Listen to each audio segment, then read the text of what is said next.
शुभम कुमार अपने channel math fun में आपका स्वागत करता हूं। पिछले लेक्चर में हम परसेंटेज के बारे में सीखे थे। आज हम कंपाउंड इंटरेस्ट के बारे में जानेंगे। कंपाउंड इंटरेस्ट होता क्या है, इसको पहले बेसिक से हम क्लियर करेंगे। ठीक है, पिछले लेक्चर में हमने परसेंटेज को क्लियर किया था, तो यहाँ पे आसानी से हम लोग को कंपाउंड इंटरेस्ट समझ में आएगा। चलिए कंपाउंड इंटरेस्ट को स्टार्ट करते हैं। देखिए, कंपाउंड इंटरेस्ट को समझने के लिए सबसे पहले हमको एक वर्ड सक्सेसिव वर्ड को समझना पड़ेगा। सक्सेसिव वर्ड होता क्या है, इसका मतलब यहाँ सक्सेसिव वर्ड को समझेंगे तो उसी में निकल के आता है ये कंपाउंड इंटरेस्ट। देखिए सक्सेसिव का मतलब होता है क्रमागत या क्रमित, इसको कहते हैं क्रमित। इसका मतलब होता है क्रमित, मतलब ऐसे समझिए कि एक के बाद एक। क्रमित मतलब एक के बाद एक होता है, यानी कि क्रमित दो तरीके के हो जाएंगे। देखिए, क्रमित दो तरीके, एक बढ़ता हुआ क्रम और एक घटता हुआ क्रम। एक जो होगा बढ़ता हुआ क्रम होगा, एक घटता हुआ क्रम होगा। यानी कि एक होगा डिक्रीजिंग होगा और एक इंक्रीजिंग होगा। जो ये डिक्रीजिंग होता है इसको बोला जाता है डिस्काउंट। इसको बोला जाता है डिस्काउंट। और ये जो इंक्रीजिंग होता है इसी को एक्चुअल में बोला जाता है कंपाउंड इंटरेस्ट।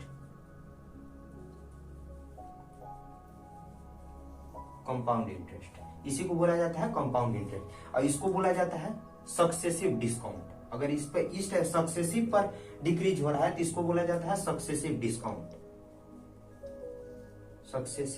डिस्काउंट बोला जाता है। ठीक है, अब चलिए सबसे पहले हम लोग सक्सेसिव डिस्काउंट को समझ लेते हैं, क्रमागत छूट को समझ लेते हैं। क्रमागत मतलब ऐसे समझ जाइएगा कि एक के बाद एक। अभी जो करेंगे तो हम लोग को अच्छे से समझ में आए। देखिए, क्रमागत मतलब क्या होता है, क्रमागत छूट। देखिए, जैसे कि हम कहीं दुकान पर गए, हम एक अपने अनुसार एक सामान को पसंद किए। अब दुकानदार बोला कि उसका एक्चुअल में मार्क्ड प्राइस जो है, मान लीजिए एमपी जो है मार्क्ड प्राइस वस्तु का जो है 500 रुपया है। ठीक है, 500 रुपीज है, 500 रुपया का वो सामान है, वस्तु है। अब वह बोला कि हम इस पर 5% का पहले डिस्काउंट देंगे। अब दो छूट हमको क्रमित रूप से दो छूट दे रहा है। एक छूट 5% का दे रहा है सपोज दैट, दूसरा छूट पहला छूट जो है वो 5% का दे रहा है। क्रमित छूट उसी को बोला जाता है कि क्रमित छूट, अभी पता चल जाएगा डेफिनेशन। अभी देखिए, पहला छूट जो है 5% का दिया। अब 5% पहला छूट दिया, यानी कि 500 रुपए का वस्तु जो है 5% का दिया। ठीक है, तो 5 से कटेगा 25, यानी कि एक्चुअल में रुपया में मेरे को क्या रुपया का छूट देता है, तो 25 रुपया का छूट देता है। तो 500 की वस्तु अब हमको 25 रुपए छूट पर मिल रहा है, तो एक्चुअल में उसका जो मेरे को देगा वो कितने में देगा, तो 475 में वो देगा। यानी कि 500 रुपए की वस्तु है, 25 रुपए छूट दे रहा है, तो एक्चुअल में वो कितना में दे रहा है, 475 रुपए में दे रहा है। अब देखिए, अब इस पर ये जो रेट उसका बना, अब इस पर जो है फिर से वो बोला कि हम अब क्रमागत इस पर सक्सेसिव डिस्काउंट दे दिया, यानी कि एक के बाद एक छूट 5% का दिया। फिर से कह रहा है कि अब जो बना रेट, अब जो ये इसका प्राइस बना, अब उस पर हम तुम्हें 10% का छूट देते हैं। यानी कि फिर से हमको 10% का दे, यानी कि दूसरा छूट जो है वो मेरे को 10% का दिया।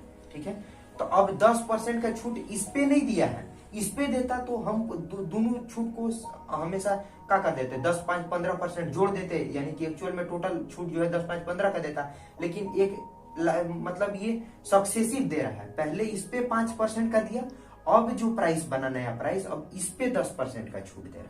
ठीक है, तो अब 10% इसका निकालेंगे तो कितना हो जाएगा, 475। 10% इसका निकालेंगे तो कितना हो जाएगा, ये कट जाएगा 4.75 टाइम्स में, और मल्टीप्लाई करेंगे तो 1 0 इधर, यानी कि 47.5 रुपीज। अब देखिए, इस पर जब 10% का हमको डिस्काउंट दिया तो एक्चुअल में रुपीज में मेरे को कितना छूट मिल रहा है, 47.5। तो 47.5 का जो छूट मिला वो इस वाले मनी पर मिल रहा है, इस वाले प्राइस पर नहीं, इस वाले प्राइस पर मिल रहा है। तो अब जो वस्तु जो 500 रुपए की वस्तु है, अब टोटल छूट देने के बाद मेरे को वस्तु कितने मिल रही है, तो हम 475 माइनस करेंगे 47.5, ठीक है। तो ये 5 बचा, ये हो जाएगा 2, सॉरी 7 7 ठीक है। और ये हो गया 2 और ये हो गया आपका 4 हो गया। यानी कि एक्चुअल में अब जो मेरे को सामान मिलेगा वो 427, यानी कि 427.5 रुपीज में वो सामान मेरे को मिलेगा, ठीक है।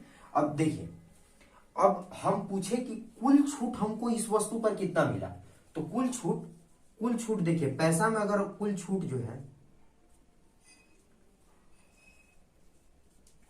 कुल छूट की बात करें तो कुल छूट हमको देखिए पैसा में कितना मिला, तो जब 5% का दिया था तो 25 का छूट मिला था। और फिर जो उसका जो प्राइस बना उस पर फिर से हमको 10% का छूट दिया, यानी कि फिर से छूट कितना बना 47.5। तो अब पूछ रहा है टोटल छूट कितना हो गया, तो दोनों को ऐड कर देंगे तो कितना बन जाएगा,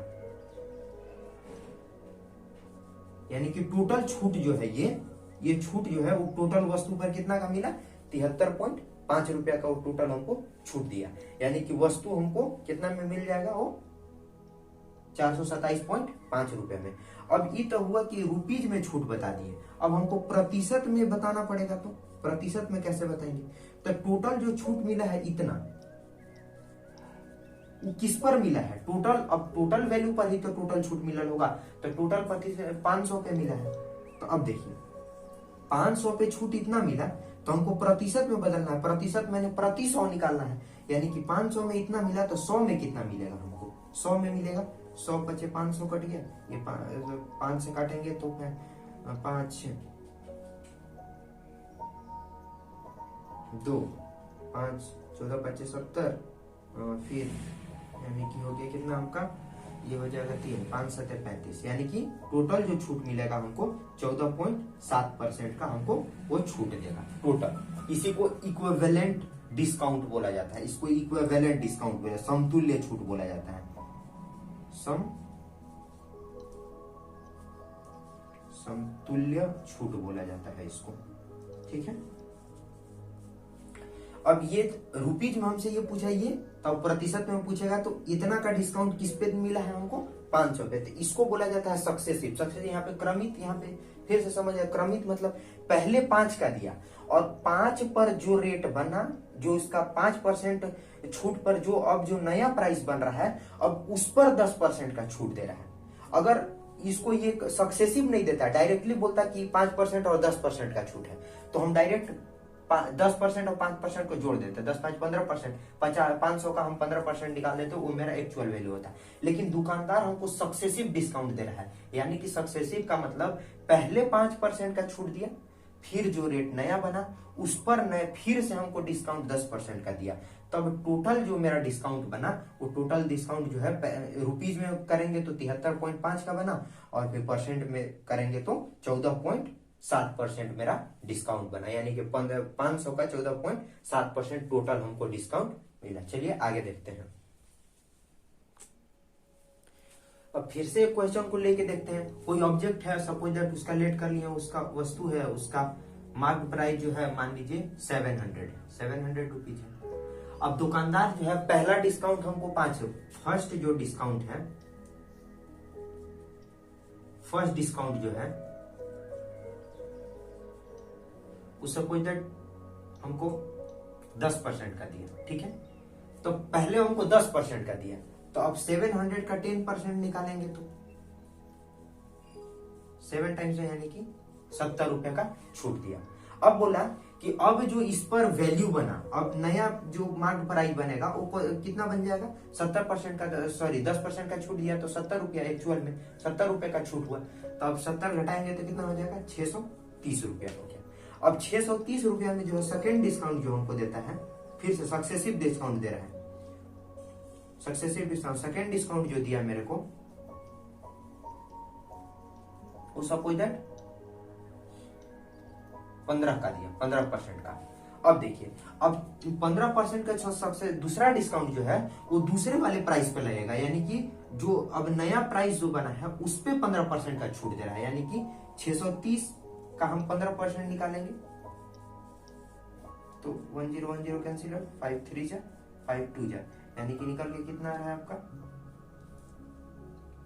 2 3 जा 2 1 जा 2 5 जा, यानी कि निकल के आ गया, यानी कि 94.5 रुपीज का हमको वो डिस्काउंट दिया दूसरी बार। अब हम आपसे पूछे कि टोटल डिस्काउंट इक्विवेलेंट छूट कितना दिया हमको रुपीज में, इक्विवेलेंट डिस्काउंट कितना दिया, यानी कि समतुल्य जो छूट है, समतुल्य छूट वो कितना हो गया, समतुल्य छूट जो है पहले 70 का दिया और फिर कितना का दिया 94.5, यानी कि इसको ऐड करेंगे 164.5 रुपए का हमको वो डिस्काउंट दिया। अब देखिए, अब तो ये तो हो गया, ये रुपीज में डिस्काउंट हो गया। अब एग्जाम में पूछेगा हमको इसका परसेंट बताइए कि इक्विवेलेंट डिस्काउंट कितना हुआ, टोटल डिस्काउंट कितना हुआ। तो टोटल डिस्काउंट जो है, अब डिस्काउंट एक्चुअल में मेरे को 64.5 का मिला है। ये किस पे मिला है, ये टोटल डिस्काउंट जो है वो टोटल प्राइस पे मिला है। टोटल प्राइस कितना था उसका 700, तो हमको प्रतिशत में बदलना है, प्रतिशत में बदलना है।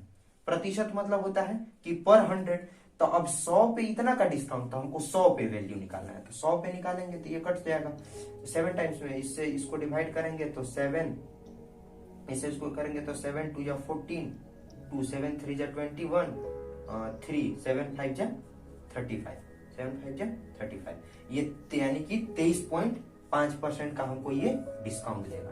ठीक है, अब देखिए इसको निकालने का जो है आसान तरीका एक बात बताते हैं। एक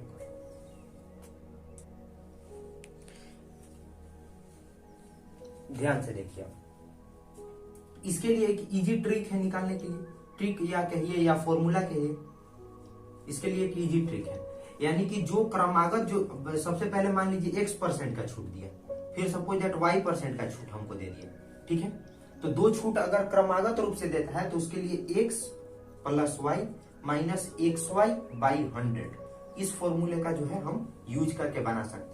अभी 3 गो वाला भी 3 गो दे सकता है, 4 गो दे सकता है, तो इसका ऐसे बनाएंगे। इसके लिए अगर 3 गो वाला देगा, मान लीजिए x% का छूट दिया, फिर y% का छूट दिया, फिर z% का छूट दिया, तो पहले इन दोनों को हम इस फॉर्मूले से करेंगे। तो यानी कि x plus Y minus xy/100, ये पहले इन दोनों का कर लिए। अब फिर जो है दूसरा, ये भी परसेंट के फॉर्म में बनेगा, अब z%, अब फिर से इसको और इसको लेके इस फॉर्मूले पर हम लोग सॉल्व कर लेंगे तो वो निकल जाएगा। देखिए इस पर हम एक क्वेश्चन बनाते हैं। जैसे कि मान लीजिए एक वस्तु है, उस पर हमको सपोज दैट 700 रुपए की वस्तु है। ठीक है, उस पर हमको एक बार 5%, एक बार 6% का डिस्काउंट दे रहा है। ठीक है, तो हमसे पूछेगा इक्विवेलेंट समतुल्य, समतुल्य डिस्काउंट पूछेगा, समतुल्य छूट पूछेगा कि टोटल डिस्काउंट कितना हुआ, इक्विवेलेंट डिस्काउंट। तो हम क्या करेंगे, x प्लस वाई यानी कि 5 + 6 माइनस 5 इंटू xy है तो 5 इंटू 6/100, यानी कि 6 5 हो गया 11, माइनस इसको काटेंगे 6 पंचे 30, यानी कि 0.30। अब इसको माइनस करेंगे तो ये आ जाएगा आपका जो है 10.70 आ जाएगा।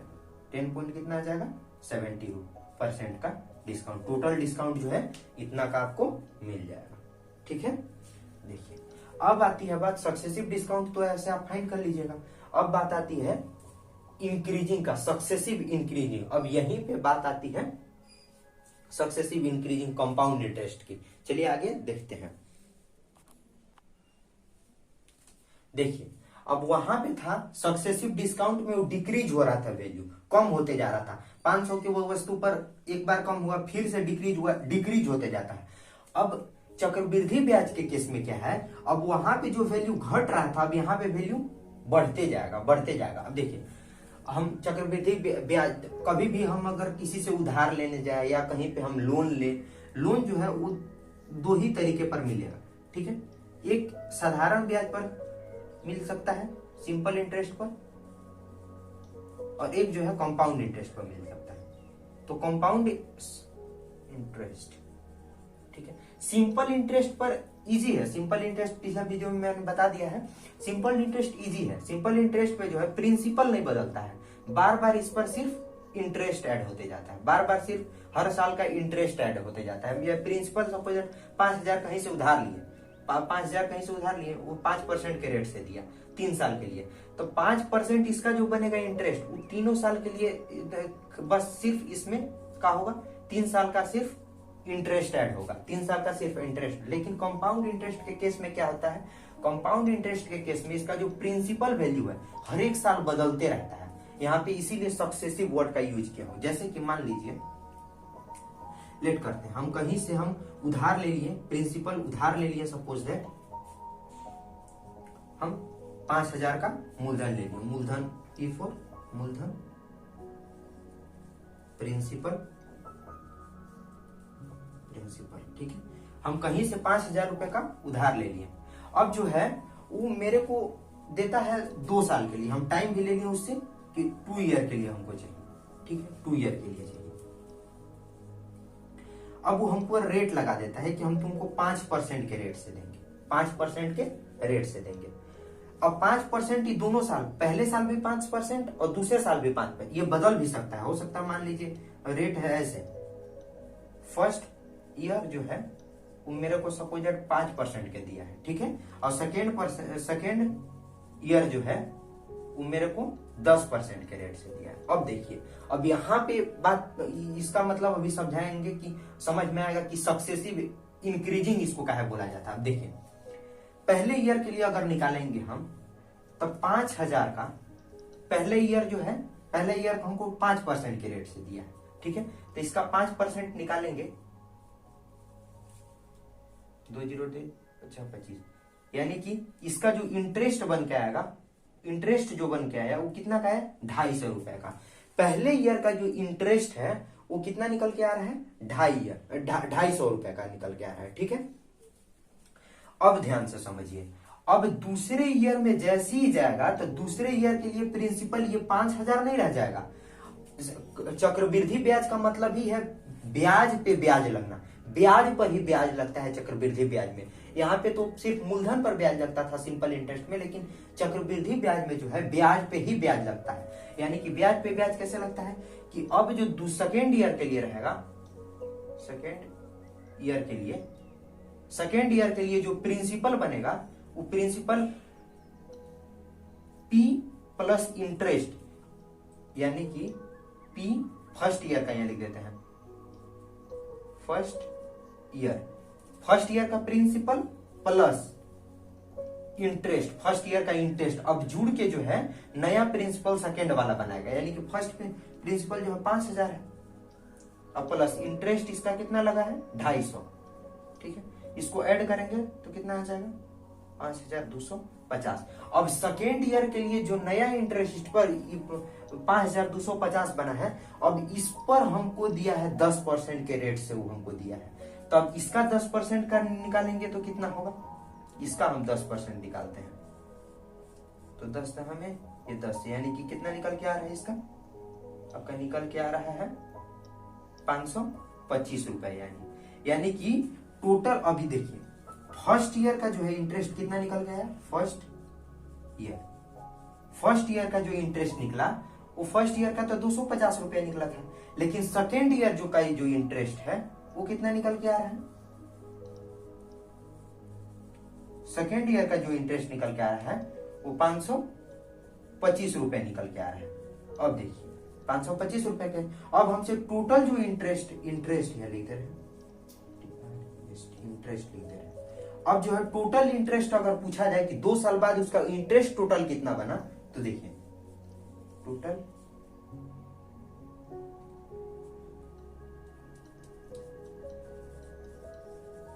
टोटल इंटरेस्ट जो बना वो पहले साल का इंटरेस्ट प्लस दूसरे साल का इंटरेस्ट, इसको क्या करेंगे, ऐड कर देंगे, 5 to 7, यानी कि दोनों साल का जो टोटल ब्याज होगा, कुल ब्याज जो होगा वो मेरे को 775 रुपए आएगा। अब 2 साल बाद उसको जब चुकाने जाएंगे, यानी कि मिश्रधन कितना बनेगा, मिश्रधन यानी कि जो अमाउंट बनेगा, अमाउंट कितना का बनेगा, अमाउंट बनेगा 5,000, तो उसका जो मूलधन, मूल जो राशि उससे लिए थे हम, यानी कि 5,000 प्लस 2 साल का जो है उसका इंटरेस्ट बना 775 रुपए, तो टोटल जो है 5775 रुपए हम उसको लौटाएंगे। अब यहाँ पे देखिए सक्सेसिव का मतलब यहाँ पे क्या हुआ, सक्सेसिव का मतलब हुआ बढ़ते जा रहा है क्रम बाई क्रम, इंक्रीजिंग, इसीलिए इसका नाम था इंक्रीजिंग। इंक्रीजिंग देखिए पहले ईयर जो है 250, अब इस पर इंक्रीज कर गया, यानी कि इसका जो है रेट, वहां पे क्या था कि 500 वस्तु को जब जो भी डिस्काउंट होता था उसको घटा के लिखते थे। अब यहाँ पे जो 5000 का इंटरेस्ट बना, अब इसको जोड़ करके नया जो है प्रिंसिपल सेकेंड ईयर के लिए बनेगा। अब वहां पे घट रहा था और यहाँ पे क्या हो रहा है, बढ़ रहा है, इसीलिए इसका नाम जो है इस सक्सेसिव इंक्रीजिंग है, कंपाउंड, इसी को कंपाउंड इंटरेस्ट बोला जाता है। ठीक है, चलिए आगे देखते हैं अगला क्वेश्चन से। ठीक है, अगर मान लीजिए अब हम कहीं से लोन लिए प्रिंसिपल, सपोज दैट 10,000 का लोन लिए, ठीक है, 10,000 का लोन लिए। अब मेरे को जो है वहां पे इंटरेस्ट लग रहा है, suppose that rate of percentage rate जो है मान लीजिए हमको लग रहा है 10% का, ठीक है, और टाइम अगर बार हम 3 साल लेके चल रहे हैं, 3 ईयर के लिए, 3 ईयर के लिए 10% एवरी ईयर,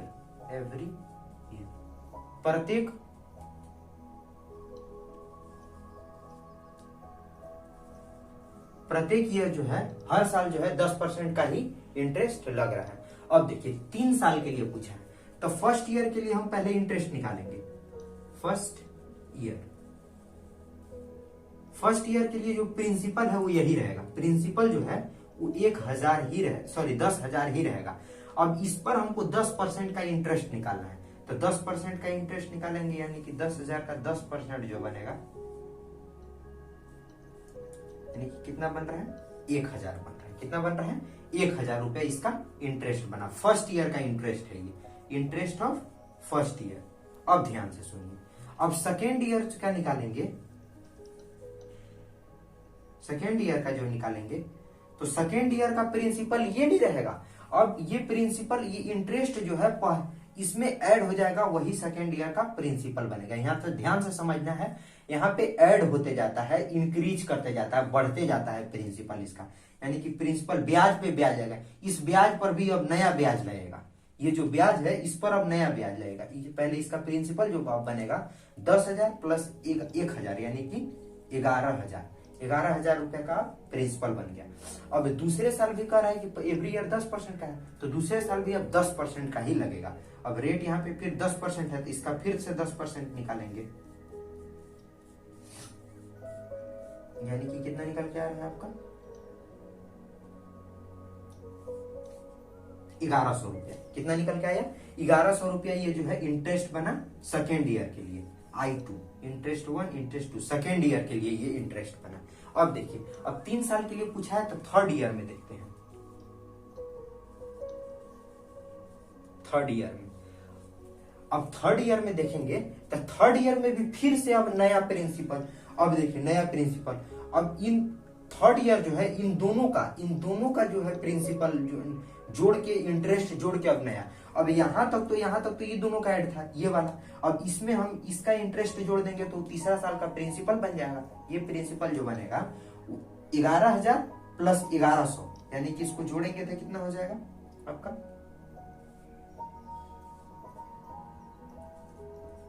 यानी कि कितना हो जाएगा आपका, 12,100 रुपया हो जाएगा, 12,100 रुपया हो जाएगा। ठीक है, अब देखिए तीसरा साल भी ये 10% का हमको डिस्काउंट दिया है, तीसरा साल भी अब 10% का डिस्काउंट दिया है, इसका मतलब फिर से इसका हम निकालेंगे 10%। 1 0 से 1 0 कैंसिल आउट हो गया, 1 0 से 1 0, यानी कि 1210 रुपया तीसरा साल का बन रहा है। तीसरा साल का इंटरेस्ट जो बना 1210 रुपया बना। अब यहां पे हम टोटल इंटरेस्ट जब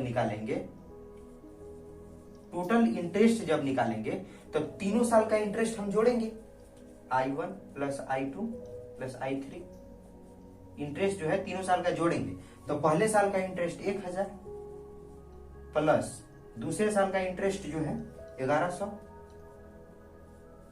और तीसरे साल का इंटरेस्ट जो है 1210 रुपए है। अब तीनों को जोड़ेंगे जब हम तो 3310 रुपया जो है मेरे को वो इंटरेस्ट मिलेगा। सॉरी, मतलब हम मेरे को इंटरेस्ट देना पड़ेगा। 3 साल के बाद जब उसको चुकाने जाएंगे तो उसका एक्चुअल में इंटरेस्ट जो बना पूरा का वो 3310 रुपया का बना। ठीक है, अब अमाउंट पूछेगा कि टोटल हम उसको रुपीज कितना देंगे, चुकाने कितना जाएंगे। तो पहले 10,000 तो उससे हम लिए थे, 10,000 तो हम उससे लिए थे, प्लस उसका इंटरेस्ट जो बन रहा है वो 3,300, तो यानी कि टोटल जो बनेगा अमाउंट 13,310 रुपया का उसका अमाउंट बनेगा। यही पैड उसको जाके हम करेंगे। अब देखिए, ठीक है, अब चलिए आगे देखते हैं। ध्यान से देखिए, अब यहां पे हम एक चीज सीखते हैं, अंतर सीखते हैं। साधारण ब्याज तथा चक्रवृद्धि ब्याज में अंतर, डिफरेंस देखेंगे। डिफरेंस देखिए, डिफरेंस कितना का आता है। हमेशा जो है चक्रवृद्धि ब्याज का वैल्यू जो होता है वो साधारण ब्याज की अपेक्षा ज्यादा होता है। इसके अपेक्षा जो है चक्रवृद्धि ब्याज पे ज्यादा का इंटरेस्ट लगता है। चक्रवृद्धि ब्याज पे कोई अगर लोन दे तो वहां पे उसको ज्यादा इंटरेस्ट उसको मिलेगा। देखिए अंतर कितना का आता है। पहले देखिए, यदि हम 500 रुपए का 20% रेट से 2 साल के लिए हम लिए, सपोज दैट उधार, तो सिंपल इंटरेस्ट तो इसका सेम है। सिंपल इंटरेस्ट जो बनेगा इसका 100 का बनेगा, यानी कि 500 का 2 साल के लिए 20% के हिसाब से कितना का बनेगा आपका, यानी कि 200 रुपए का सिंपल इंटरेस्ट से बना। लेकिन यही पैसा अगर चक्रवृद्धि ब्याज पर दिया जाए तो यहाँ पे 2 कंडीशन बनेगा। फर्स्ट ईयर का इसका इंटरेस्ट अलग बनेगा। फर्स्ट ईयर का जो है इसका इंटरेस्ट, फर्स्ट ईयर प्रिंसिपल इसका 500 रहेगा। अब 20%, तो 500 का 20%, 20 पंचे 100, 500, यानी कि फर्स्ट ईयर का जो इंटरेस्ट इसका बनेगा जो है 100 रुपया बनेगा। अब सेकेंड ईयर देखेंगे तो सेकेंड ईयर जो है, सेकेंड ईयर प्रिंसिपल जो बनेगा, अब ये इंटरेस्ट जो है फर्स्ट वाले प्रिंसिपल के साथ ऐड होके सेकेंड वाला का प्रिंसिपल बनाएगा, यानी कि 500 प्लस 100, यानी कि दूसरे ईयर के लिए जो प्रिंसिपल बनेगा वो 600। अब 600 पर हमको जो है 20% लगेगा, 20%। दूसरा ईयर जो इंटरेस्ट लगेगा जो बनेगा उसका 120 रुपया का बनेगा, यानी कि टोटल जो इंटरेस्ट बना, टोटल इंटरेस्ट जो बनेगा वो बनेगा आपका 100 प्लस 120 रुपया, ठीक है, यानी कि 220 रुपया का। अब यहां पे देखिए, सिंपल इंटरेस्ट 200 बना था और जो है कंपाउंड इंटरेस्ट इसका 220 रुपया, यानी कि कितना ज्यादा हो गया, डिफरेंस इसका कितना हो गया, 200 रुपए का डिफरेंस हुआ। ठीक है, चलिए आगे देखते हैं। देखिए, अब चक्रवृद्धि ब्याज निकालने के लिए तो एक फॉर्मूला होता है, आप उससे भी चक्रवृद्धि ब्याज निकाल सकते हैं, कंपाउंड इंटरेस्ट निकाल सकते हैं। फॉर्मूला होता है P × 1 + R/100 पावर n-1। इससे आप कंपाउंड इंटरेस्ट का फॉर्मूला बेसिक से आप निकाल सकते हैं पूरा एनालिसिस मेथड से। लेकिन एग्जाम में जब क्वेश्चन आए तो आप कैसे कर सकते हैं, उसके लिए ट्रिक होता है। ट्रिक क्या होता है, देखिए वहां पे जब डिस्काउंट हो रहा था तो डिस्काउंट पे हम लोग यूज करते थे x + y - xy/100%। वहां पे डिस्काउंट वाले में यूज करते थे।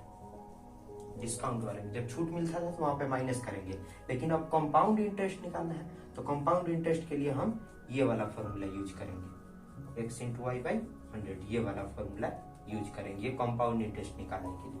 भाई यहाँ पे तो क्रमित रूप से बढ़ता है, तो ये वाला फॉर्मूला यूज करेंगे। जैसे कि मान लीजिए अगर हम कहीं से 5,000 रुपये उधार लिए, तो अब हमको रेट जो मिला 2 साल टाइम 2 साल के लिए है। फर्स्ट ईयर जो है रेट मिला हमको सपोज दैट 5% से, और दूसरा साल मिला हमको 10% से। अब टोटल जो अब यहाँ से कंपाउंड इंटरेस्ट निकलेगा वो इसी फॉर्मूला पर निकाल लीजिए। एक्स का वैल्यू 5% प्लस वाई का वैल्यू 10% प्लस एक्स वाई यानी कि 5 गुणे 10/100 यानी कि 10 5 15 प्लस 10 बचे कितना हो जाएगा 50/100 यानी कि कितना 0.5 यानी कि ऐड करेंगे तो ये देखिए 15.5 आपका निकल के आ जाएगा। 15.5% निकल के आ गया। ये कंपाउंड इंटरेस्ट है, यानी कि 5,000 के मूलधन पर 15.5% का जो है परसेंट हटाएंगे 2/100, इसका हमको ब्याज आएगा 50 25 2 27 2 5 2 7, यहाँ पे एक 0 और एक यानी कि 775 रुपये का हमको जो है क्या लगेगा इंटरेस्ट लगेगा, यानी कि CI निकल के आ गया 775 रुपये। ऐसे आप लोग निकाल सकते हैं, और ये निकालने का ट्रिक है, एग्जाम में ऐसा आएगा तो ऐसे निकाल लीजिए। ऐसा है, ये वीडियो आपको समझ में आया होगा, और इसके आगे का क्वेश्चन हम लोग नेक्स्ट वीडियो में देखेंगे। यहीं पे समाप्त करते हैं। अगर आपको वीडियो अच्छा लगा हो तो चैनल को सब्सक्राइब लाइक कीजिएगा और शेयर कीजिएगा। Thank you.